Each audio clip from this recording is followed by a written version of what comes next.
Hello friends, नमस्ते। आप सभी का स्वागत है आपके अपने चैनल कथा साहित्य दर्पण में, जहां आज हम लोग सुनेंगे महत्वपूर्ण कहानियों की श्रृंखला के अंतर्गत भगवती प्रसाद वाजपेयी जी की प्रसिद्ध कहानी उपहार। वैसे हमारे चैनल पर कहानियों की एक लंबी श्रृंखला है जो कि बहुत ही महत्वपूर्ण और विभिन्न पाठ्यक्रमों में लगी हुई हैं। यूपी हायर में तथा यूजीसी नेट के पाठ्यक्रम में लगी हुई कहानियाँ, उपन्यास, रेखाचित्र आदि का संकलन आपको हमारे चैनल पर उपलब्ध मिलेगा। तो आपसे विनम्र अनुरोध है कि आप हमारे चैनल को सब्सक्राइब करें, मित्रों में भी शेयर करें और अपनी ज़रूरत के अनुसार कहानियाँ सुनें और उनका मनन करें। तो आइए चलते हैं हिंदी साहित्य के पुरोधा लेखक भगवती प्रसाद वाजपेयी जी की प्रसिद्ध कहानी उपहार पर। विमला खाना परोस रही थी। कमल बैठा पत्र लिख रहा था। वह सोचता था कि जब तक इसे समाप्त कर लूँगा तब उठूँगा। देर ही क्या है, कुछ भी तो और अधिक नहीं लिखना है, बस यही 2-3 ही पंक्तियाँ लिखने का है, फिर मैं भोजन कर लूँगा।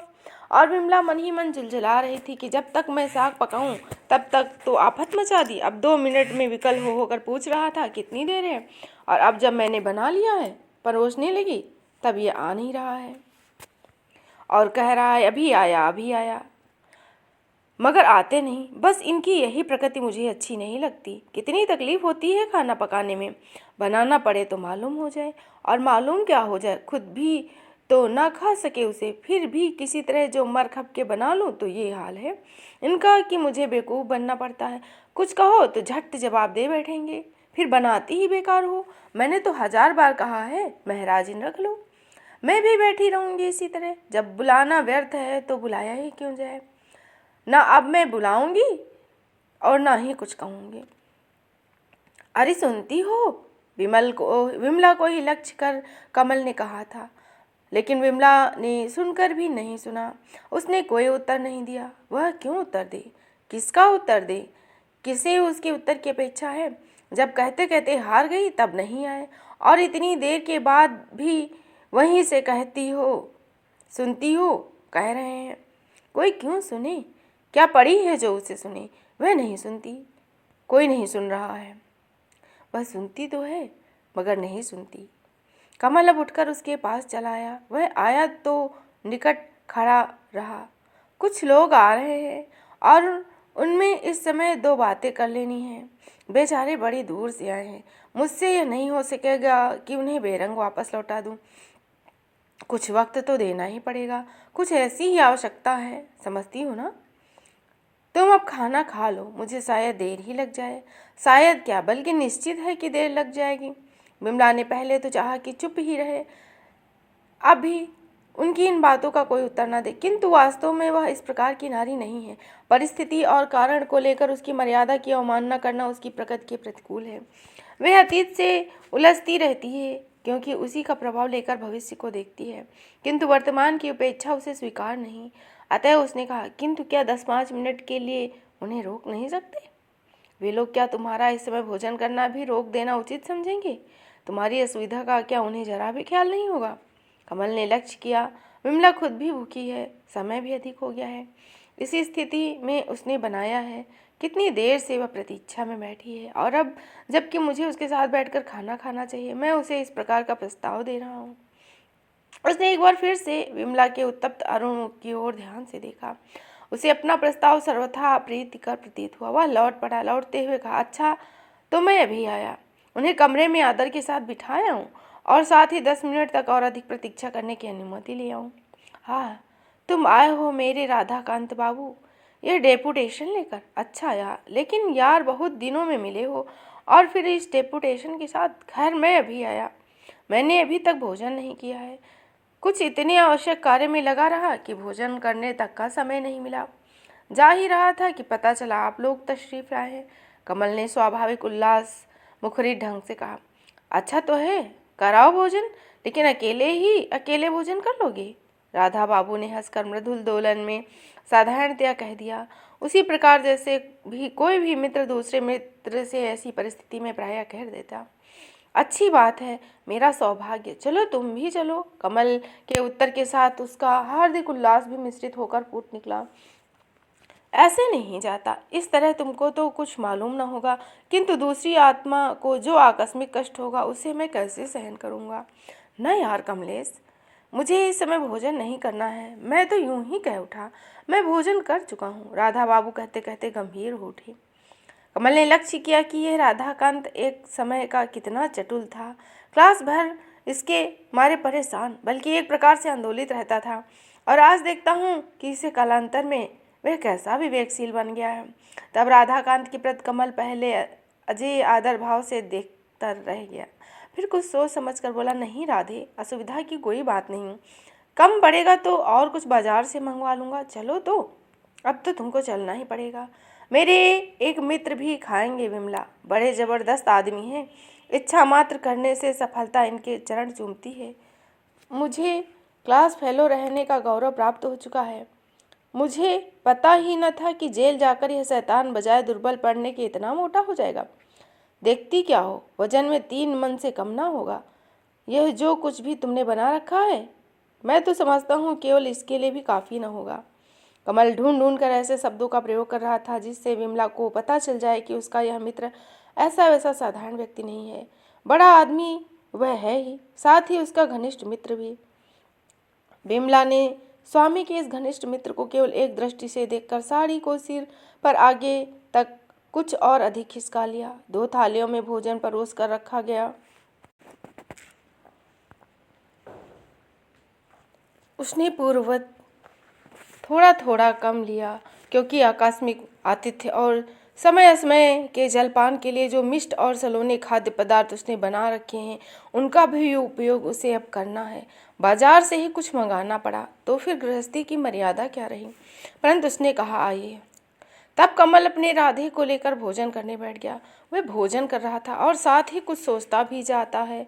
यूँ निरंतर उसे कुछ न कुछ सोचना ही पड़ता है। बात कम काम अधिक, यही उसकी प्रकृति है। किंतु जब कोई मित्र आया हो और साथ में भोजन कर रहा हो तो मौन बने रहना भी कुछ अच्छा नहीं है।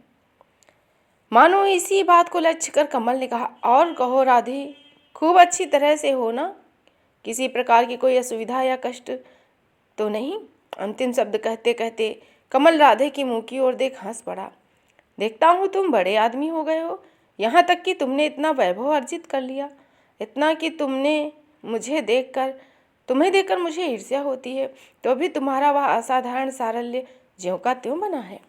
राधे भोजन करते हुए अपनी ये बातें इस मंद क्रम से करता जाता है कि ना तो उसकी आहार गति प्रतिहत होने पाती है, न वार्ता विनोद में ही किसी प्रकार की अरोचक गति का संयम हो पाता है।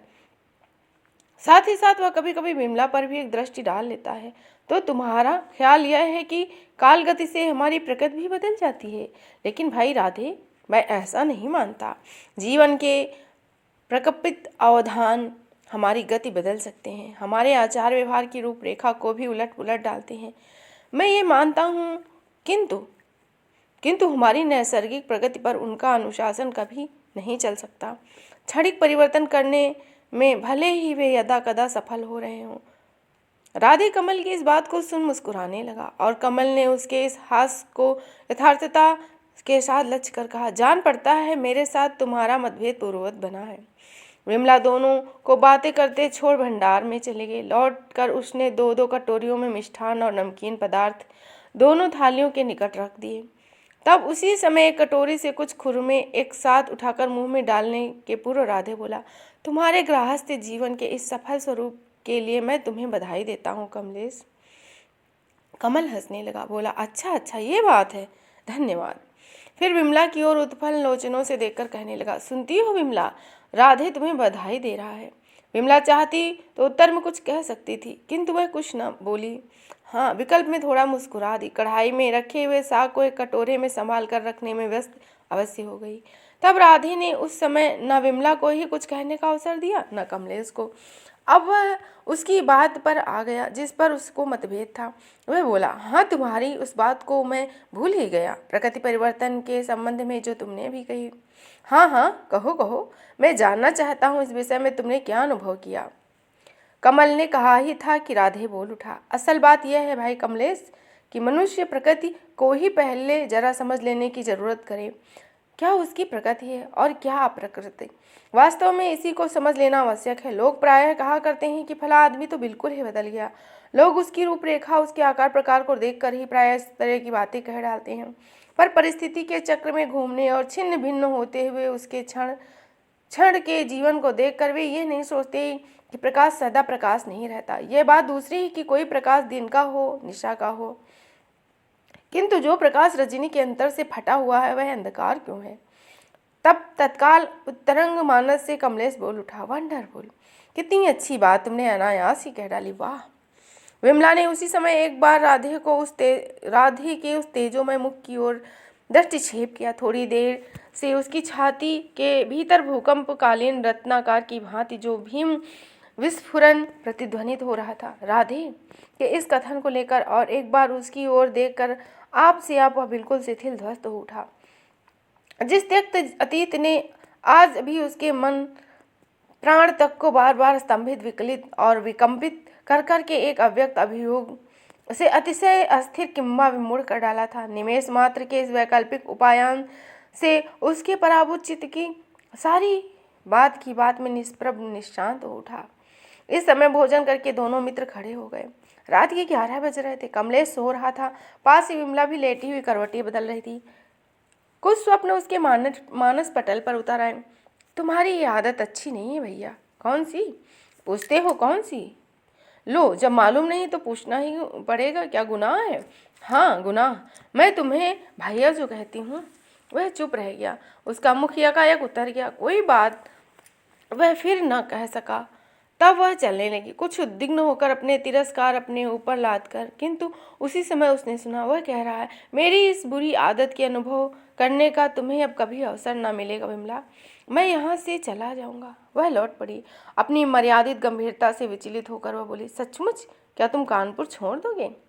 छोड़ना ही पड़ेगा विमला, क्योंकि मनुष्य की प्रकृति बदल नहीं सकती।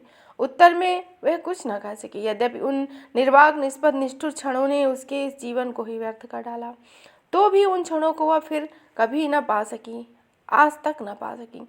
किंतु वह था कि कितना दृढ़ प्रतिज्ञ। उसने कानपुर छोड़ ही दिया। यद्यपि उसने कोई अपराध नहीं किया था, एकमात्र यही आदत थी उसकी कि वह मुझे देखकर पुलकित हो उठता था। उसके उस हास्य मुखरित आनंद की उद्दीप्त आभा, उसकी उल्लास तृप्त आंखें अपना आंतरिक भाव प्रकट करने का लोभ संवरण न कर सकती थी। मोहल्ले की बात ठहरी। वह कभी कभी अपनी सखियों के साथ निकलती, कभी माँ भाभी के साथ, और इन सबके साथ निकलने पर भी वह उसकी ओर एक बार देखे बिना न मानता। फलता एक अदम्य बहिर्मुखी लज्जा से वह बिल्कुल संकुचित तथा आविर्भूत हो उठती। बस यही उसका अपराध था और उससे संलग्न यही उसकी असुविधा। और उसके बाद आज का यह दिन है। तुम्हारे गृहस्थ जीवन के इस सफल स्वरूप के लिए मैं तुम्हें बधाई देता हूँ। और मेरे गृहस्थ जीवन का यह कैसा सफल स्वरूप है। किंतु जो प्रकाश रजनी के अंदर से फूटा हुआ वह अंधकार क्यों? कौन कहता है कि वह अंधकार है? क्या अब भी किसी में इतना साहस है कि वह उसे अंधकार कह सके? किंतु यह बात तो तुमने अपने आप को देखकर कह डाली, क्योंकि तुम एक प्रकार की अकल्पित स्वप्न हो। किंतु यह तो एक कविता हुई, और वैसी उस प्रकार की निरी कविता नहीं है। उसका एक शरीर है, पिंड है। कभी उसे छूकर देखते तो जान पाते कि बाहर से प्रकाशमयी झलक मारने वाली इस विमला के भीतर का अंधकार अभी तक पूर्ववत स्थिर है। अपने स्थान से वह टस से मस भी नहीं है।